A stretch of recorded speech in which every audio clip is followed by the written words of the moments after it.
রাজধানীর যাত্রাবাড়ী থানায় মামলায় সাবেক আইনমন্ত্রী আনিসুল হক, সাবেক মেয়র আতিকুল ইসলাম, সাবেক নৌপরিবহন মন্ত্রী শাহজাহান খানকে গ্রেপ্তার দেখিয়েছেন আদালত।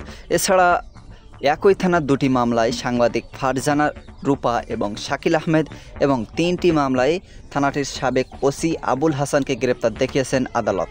এদের সকলকে আজ আদালতে হাজির করা হয়।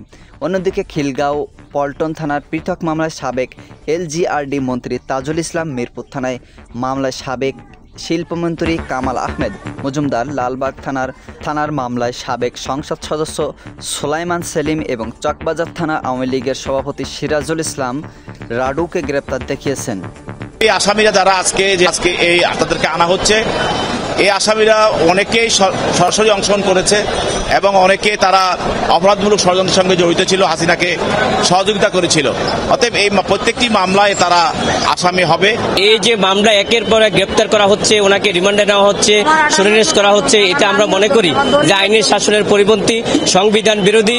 এটা স্বভাবতই 302 এর মামলা এবং সেনসিটিভ বিষয়। এই